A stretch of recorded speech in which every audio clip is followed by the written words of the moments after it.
bersama dengan Prof. Gayus Lumbun selaku Hakim Agung periode 2011 hingga 2018. Selamat sore, Prof. Ya, selamat sore. Selamat sore, Mbak Ya, Anggi. Prof, senang sekali untuk waktunya. Jika tadi kita melihat tanggapan Prof apa nih sejauh ini atas nota keberatan para terdakwa? Nota keberatan ini tentunya kalau dibandingkan dengan versi dakwaan JPU, maka tentu landasan kuatnya akan ada pada dakwaan. Karena dakwaan bersumber dari penyidikan, ya penyidikan yang profesional, kemudian di sebuah lembaga resmi disampaikan kepada lembaga kejaksaan sampai kepada JPU. Jadi bagi saya hal-hal yang tadi diungkapkan tentu saya akan mengatakan bahwa memang pada saat pembuktian nanti baru akan terungkap, tapi saya meyakini bahwa dakwaan ini tidak absolvable, ya, tidak patut untuk disebutkan sebagai satu null and void, ya, untuk tidak menjadi kesalahan dari dakwaan. Ini pandangan saya. Kenapa saya mengatakan demikian? Karena sumber tadi yang pertama, kedua tentunya cuatan ini bagi saya satu strategi, bahkan ini menjadi mencuri start, ya, mencuri start agar narasi dari apa yang dibangun oleh terdakwa dan kuasa hukumnya melangkah lebih cepat kepada pemahaman publik dan mempengaruhi hakim tentang apa-apa yang dianggap kabur. Jadi saya akan mengatakan ini strategi saja yang saatnya belum dicuatkan, tapi dicuatkan oleh pihak terdakwa bersama kuasa hukumnya. Sementara kalau menurut Prof. Gayus sendiri, apakah surat dakwaan sebenarnya ini sudah cukup kuat, Prof? Bagi saya ini sudah mengarah kepada dakwaan primer, yaitu ini pasal digunakan 340 untuk ancaman hukumannya terberat. Ini sudah memenuhi syarat. Tinggal nanti pada saat pembuktianlah yang akan memutuskan, ya, saat itulah. Tetapi hari ini kalau itu dipakai sebagai bentuk eksepsi atau keberatan, itu terlalu awal untuk dipersoalkan. Tapi JPU dengan sabar mencoba menjelaskan, tadi saya dengarkan sekali, dan itulah jawaban dari JPU yang saya anggap memang proporsional, ya. Kemudian nanti biarlah hakim yang memutuskan di putusan apa yang akan disampaikan. Tapi saya menganggap ini curi start. Ini mendahului agenda yang seharusnya pada saat pembuktian nanti. Kalau misalnya ini curi start dan mendahului agenda yang seharusnya nanti dilakukan bukan hari ini begitu, Prof. Gayus, sebenarnya termasuk sah-sah aja atau bagaimana, Prof, kalau Anda melihatnya? Ya, tentu ini curi start ini kalau untuk Indonesia dipersoalkan karena jelas kuhap mengatur berbeda dengan common law system yang dengan juri itu dibolehkan. Tapi Indonesia menggunakan peraturan yang boleh dieksepsi pada dakwaan hanyalah kepada wilayah formil atau formalitas, yaitu tempus delicti, kemudian locus delicti atau tempat dan waktu, kemudian identitas dari orang yang didakwa. Oke, kalau Prof. Gayus menyaksikan sudah jalannya persidangan selama 3 hari terakhir ini, apa yang menarik untuk Anda soroti, Prof? Khususnya yang terjadi hari ini, ya.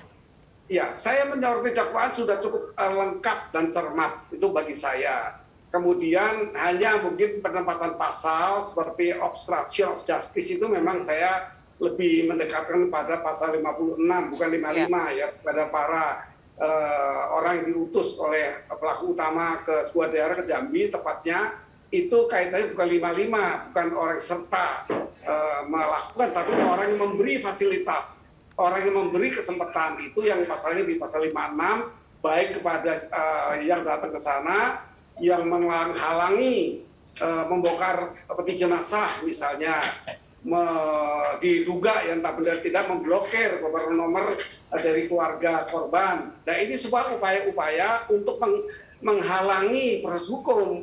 Nah, tapi kaitan tidak di 221 saja, di pasal 221 yang khusus mengatur menghalang-halangi, tetapi lebih kepada meningkat kepada dukungan kepada pelaku, yaitu di pasal 56, bukan 55. Oke, Prof, kalau kita kembali lagi, ya tadi sudah disampaikan berarti concern-nya itu adalah kepada bagian yang obstructions of justice. Kemudian jika kita kembali lagi, Prof, pada persidangan eksepsi hari ini ada sebagian pengamat justru mengira bahwa sidang eksepsi yang disampaikan oleh kuasa hukum terdakwa ini sepertinya ada upaya untuk mengulur waktu, Prof.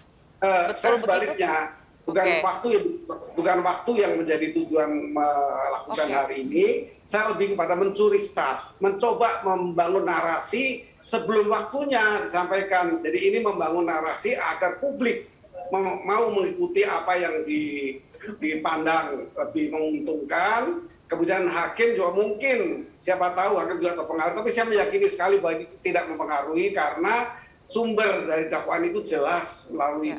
penyidikan. Jadi saya lebih optimis bahwa dakwaan ini kemungkinan besar akan tidak diterima. Ya, kalau untuk membangun narasi publik, bukankah sebenarnya kasus ini sudah cukup menyita perhatian publik begitu, Prof? Sehingga bukannya akan lebih sia-sia jika memang narasi itu dibangun dengan memberikan nota keberatan?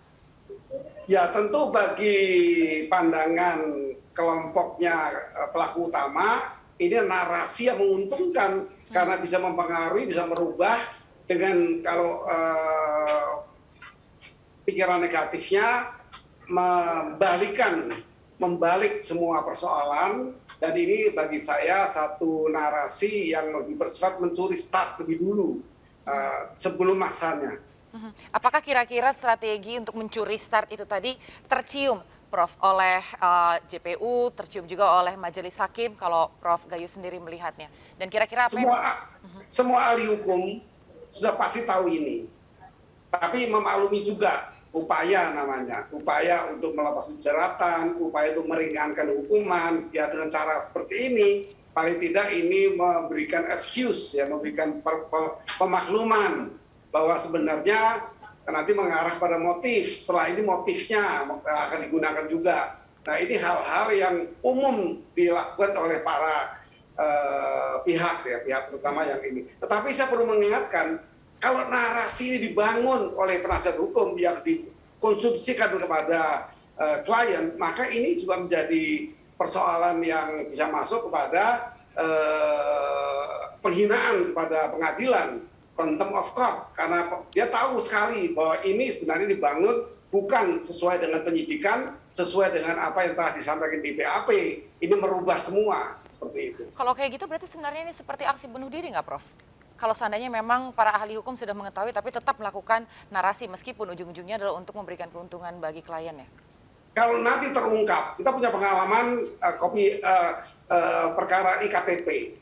Itu penasihat hukum dihukum 7 tahun itu.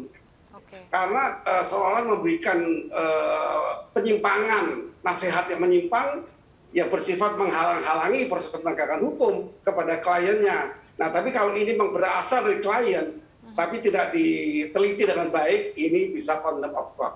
Oke, Prof, tadi kalau kami perhatikan memang pada saat memberikan tanggapan atas eksepsi Kuatmaruf ini sepertinya diminta waktu begitu, Prof, kurang lebih sekitar 3 jam. Dan kemudian waktunya juga dikabulkan oleh Majelis Hakim. Apa kira-kira yang menjadi keuntungan bagi setiap pihak di sini, Prof? Semua ada sanksi dan resiko. Kalau sampai terjadi sifat dari narasi itu menghalang-halangi proses penegakan hukum, merubah, membalikkan fakta, itu termasuk pelanggaran hukum. Tapi dengan durasi waktu 3 jam? Ya itu Apa ini termasuk. Ya 3 jam itu apakah cukup? Saya mencontohkan ya bagaimana narasi-narasi yang tepat dibangun, yaitu merubah keadaan sesungguhnya. Nah kalau 3 jam itu kan waktu yang disebut persiapan untuk sebuah usaha pembunuhan berencana, ya tidak usah 3 jam. 1 jam pun termasuk hitungan yang bisa dilakukan untuk persiapan. Persiapan apa? Kita tahu sendiri persiapannya adalah meminta bantuan orang untuk membantu melakukan pembunuhan. Nah ini perencanaan, kebetulan ditolak oleh orang itu. Ini yang kita temukan dalam kasus ini. Ya. Nah kemudian setelah itu orang yang menyanggupi diminta untuk mengisi peluru misalnya. Nanti ini kalau dirubah menjadi tindakannya bukan menembak, tapi tindakan yang berjudul hajar. Itu kan nanti perlu dibuktikan. Jadi artinya kalau itu hajar dalam artian menembak, ya karena dia tidak jauh jaraknya dan memegang senjata api, apakah itu nyambung antara hajar dengan menembak yang dikatakan bukan itu yang dimaksudkan untuk pemerintah. Ini semua perlu pandangan tidak motif ya, jam itu masih motif. Ini bagaimana suatu rencana, suatu usaha untuk melakukan pembunuhan dan disebut sebagai pembunuhan yang berencana. Ada persiapan. Nah, persiapan inilah lebih tinggi nilainya daripada motif. Motif yang ditemukan kemudian. Tapi saat ini yang ditemukan adalah satu persiapan. Nah, persiapan apa untuk melakukan pembunuhan dan itu disebut sebagai pembunuhan berencana. Baik, berarti Itu tujuannya. oke, baik, cukup jelas Prof. Karena ini memang banyak juga masyarakat yang masih mempertanyakan kenapa motifnya sampai sekarang belum disampaikan. Tapi ternyata yang lebih penting saat ini adalah bagaimana menyampaikan bahwa rencana untuk merealisasikan pembunuhan berencana ini. Prof, kalau tadi Prof sempat menyampaikan upaya-upaya untuk membangun narasi dengan mengulur waktu dan lain sebagainya. Apakah praktik ini cukup common, Prof, di dalam persidangan pidana di Indonesia? Ya, karena kita hanya mengacu KUHP di sini ya, dan ini tidak menggunakan juri. Juri itu kenapa juga perlu di safe house-kan? Karena juri bukan ahli hukum yang mempelajari yang setiap saat menghadapi berbagai perkara, apalagi kuasa hukum atau penasihat hukum. Ini masyarakat biasa yang diangkat untuk orang menentukan guilty or not guilty. Barulah hakim yang tunggal itu mengkaitkan guilty dalam kaitan apa, berapa hukumannya untuk guilty ini. Ya. Nah, itu tugas hakim. Jadi tugas juri berbeda. Kita tidak menggunakan juri. Kita menggunakan hakim dan penasihat hukum yang langsung masuk pada perkara ini untuk bersama-sama, yang satu akan menempatkan putusan dari perbuatan ini, penasihat hukum akan sebaliknya meringankan dengan berbagai cara, tetapi ada koridornya. Jangan menggunakan ya rekayasa. Kalau sampai itu dilakukan dan itu timbul dari penasihat hukum, ancaman hukumnya sama, akan berat. Oke, Prof, kalau tadi diperhatikan bahwa dalam dakwaan jaksa ini tampaknya juga ada daya paksa atau overmah Ferdy Sambo terhadap Eliezer. Sementara kuasa hukum, overmah itu ada dua ya sebenarnya, overmah atau notwear, itu 48 dan 49 diatur di pasal KUHP. Yang satu kalau kita mengatakan overmah, itu overmah ada batasannya, ada dua, yang sifatnya material atau formil ya, itu yang bisa ditahan atau tidak ditahan. Walaupun dia overmah, ada suatu daya paksa untuk dia melakukan, ini bukan ancaman, tapi daya paksa. Berbagai daya paksa itu sepertinya perintah-perintah yang memang itu atasannya. Ya, tapi yang terkuat adalah apabila itu ditentukan undang-undang untuk dia melakukan. Ini adalah overmah yang tepat sebenarnya. Dan apakah ada perintah ini secara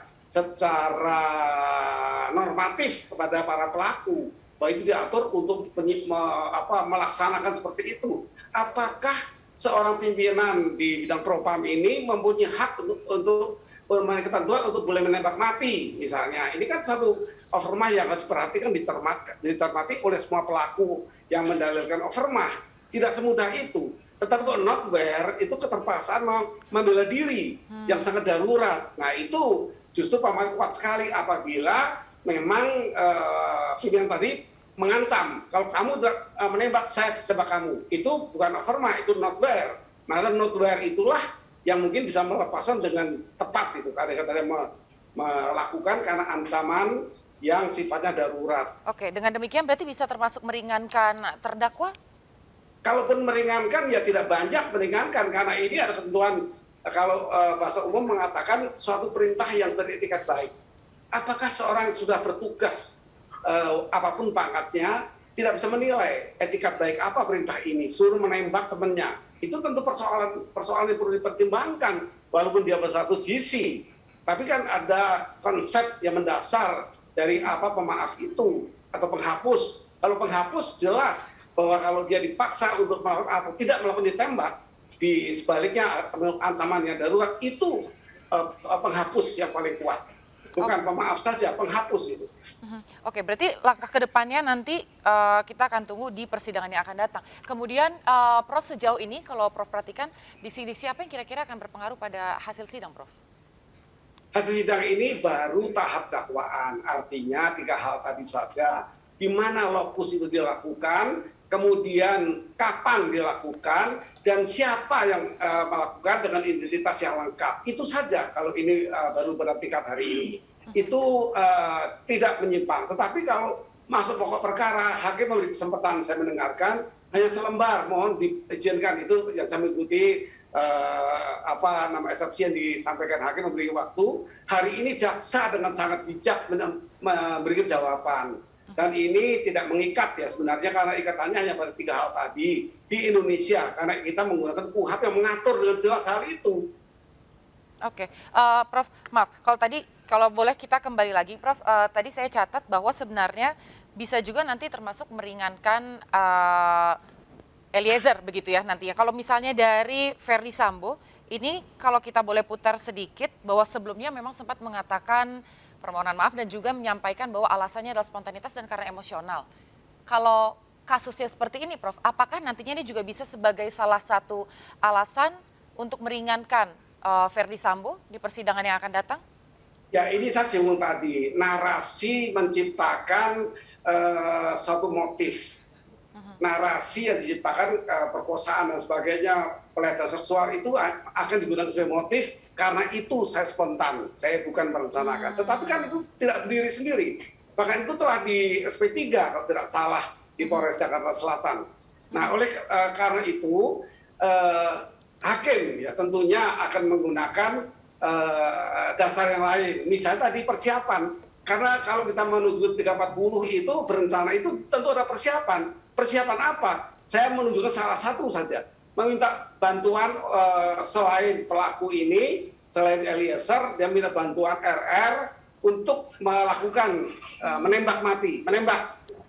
Artinya itu persiapan untuk dia melakukan, bukan yang lain. Yaitu sudah persiapan berarti berencana. Itu baru satu. Tentu nanti akan banyak lagi yang disampaikan dakwaan yang arahnya tidak perlu motif, tetapi sudah ada persiapan untuk melakukan berencana membunuh. Berarti apapun alasan ataupun narasi yang dibangun saat ini, emosional, kemudian spontanitas, akhirnya ujung-ujungnya akan dikembalikan lagi bahwa adanya perencanaan untuk melakukan pembunuhan berencana. Dan karena dasarnya itu, karena ada dasarnya. Pada 340. Tidak, Okay. Kalau motif bisa ditemukan belakangan. Oh, ternyata motifnya bukan ini dan itu motif. Motif tidak sangat mempengaruhi perencanaan yang saya sebut sebagai persiapan. Oke. Persiapan adalah dasar dari perencanaan. Oke, jika melihat dari adanya perencanaan dan kemudian ini adalah pembunuhan berencana, apakah hukuman maksimalnya ini memang hukuman matikah atau hukuman seumur hidup atau seperti apa, Kalau Prof? pilihan itu ada pada independensi hakim. Saya pernah juga sebagai hakim menjatuhkan sanksi terberat ya. Kalau mungkin berita saya ada ditemukan itu bahwa saya juga memutus terberat yaitu hukuman mati. Tetapi saya mempunyai berbagai pandangan walaupun setelah atau hukuman itu berkaitan dengan pasien hukum yang diatur bahwa 340 bisa hukuman mati. Tapi hakim untuk memutuskan hukuman mati ini kan mencabut nyawa orang walaupun dia sudah pernah mencabut nama orang. Tidak semata untuk konsep hukum yang modern. Tetapi bagi saya walaupun ada kepastian hukum, ada keadilan, tapi saya lebih concern kepada kemanfaatan. Manfaat apa hakim memutus hukuman maksimal yaitu hukuman mati? Apa manfaatnya? Kalau ada manfaat lain yang lebih besar, tentunya hukuman mati ini bisa tidak digunakan. Misalnya, si terdakwa ini, terutama ini bisa membuka persoalan kenapa dia melakukan, dan hal itu bisa menjadi perbaikan di lembaganya, di mana lembaga ini terstruktur, terorganisir, memungkinkan orang melakukan pelanggaran-pelanggaran seperti apa yang dilanggar oleh pelaku utama. Bahkan kalau menjatuhkan hukuman terberat pelaku utama, tidak mustahil akan lahir pelaku-pelaku baru kalau lembaga ini tidak diatasi, diperbaiki dengan baik. Dasarnya ada cuatan yang bermanfaat tadi. Jadi faktor manfaat bagi hakim seringkali juga dipikirkan dengan baik. Masih ada pertimbangan begitu ya, Prof, ya, untuk menjatuhkan hukuman mati. Kalau di Indonesia sendiri sebenarnya masih relevan nggak sih, Prof? Karena kalau kita perhatikan ya, Prof, ya, dari jalannya persidangan, sepertinya memang masih banyak suara-suara yang menyampaikan hukuman mati untuk diterapkan. Tapi kalau menurut Prof Gayus sendiri, apakah masih relevan, Prof, hukuman mati itu? Kalau saya mengacu putusan Mahkamah Agung, ketika hukuman mati ini diuji di sana 2 kali. Mahkamah Agung dipimpin oleh Pak Jimli dan Mahkamah Konstitusi dipimpin oleh Pak Mahfud. Kedua pimpinan ini di masanya memutuskan bahwa hukuman mati masih relevan untuk diterapkan di Indonesia untuk berbagai kejahatan, misalnya makar, terorisme, narkotika, pembunuhan berencana, dan sebagainya, ada 16, semua itu masih relevan dan tidak bertentangan dengan konstitusi untuk Indonesia saat ini. Saat lain mungkin ada perubahan ketentuan yang dipandang oleh Mahkamah Konstitusi, sebuah lembaga yang memang mengadili keadilan hukum, mengadili hukum untuk berkeadilan. Oke, baik. Itu kalau tadi kita bahas dari sisi Verdi Sambo, Prof. Bagaimana kalau dengan kondisi PC sebagai seorang ibu dan juga anak? Apakah nanti ini bisa jadi alasan yang lagi-lagi untuk meringankan PC dari hukuman maksimal, Prof? Kalau PC berkaitan pasal 55, hukumnya sama dengan pelaku utama.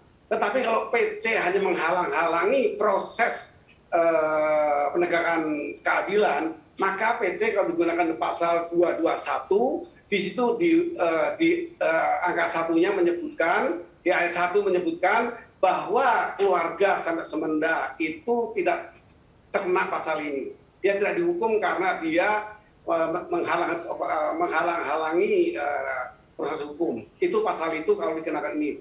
Tetapi kalau dia di pasal 2-nya itu dikecualikan ya, untuk istri termasuk keluarga sampai semenda. Tetapi kalau dia dikenakan dengan pembuktian di pasal 55, dia melihat semua keadaan, dia tidak mencegah, dia bahkan akan memberi uang dan sebagainya. Itu bagian dari yang saya saksikan di ungkapan dakwaan. Tentu itu pasal 55 itu sama beratnya dengan pelaku utama. Hakim nanti menentukan sejauh mana campur tangan bekerja sama dengan pelaku ini untuk bersama-sama ya. Kutipannya ada bersama-sama melakukan pembunuhan berencana. Tentu sama, tidak bedakan.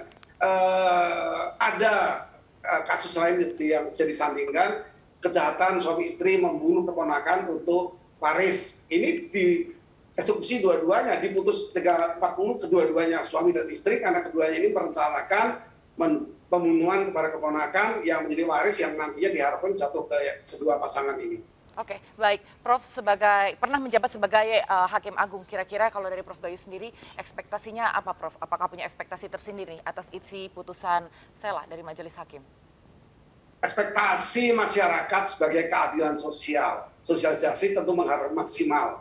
Karena bagaimanapun masyarakat hanya kepada emosi dan kepada satu reaksi menuntut keadilan karena khawatir hal ini terjadi di keluarganya. Itu social justice, umumnya seperti itu.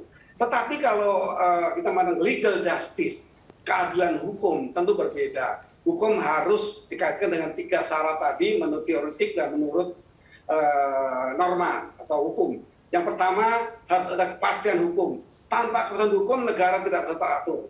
Kemudian adanya keadilan. Tanpa keadilan untuk semua pihak, termasuk keadilan pada terdakwa, kepada korban dan masyarakat tentu juga tidak berjalan baik hukum ini untuk dijalankan. Tetapi ada satu hukum yang dikenal sebagai manfaat hukum.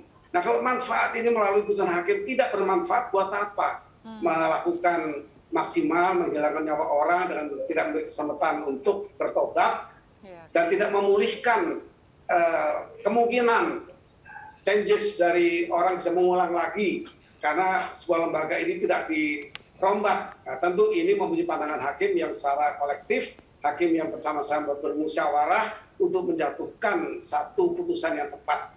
Bagi saya sebagai pribadi tentu saya mengharapkan kalau ini bisa bermanfaat, tentunya tidak ada manfaat menghukum orang maksimal dengan hukuman mati. Kalau negara ini diberikan manfaat adanya perubahan di lembaga yang ditakutkan melahirkan lagi orang-orang yang berbuat sama dengan ini. Baik, terima kasih Prof untuk informasinya, terima kasih untuk waktunya Prof Gayus Lumbun selaku Hakim Agung periode 2011 hingga 2018. Salam sehat Prof.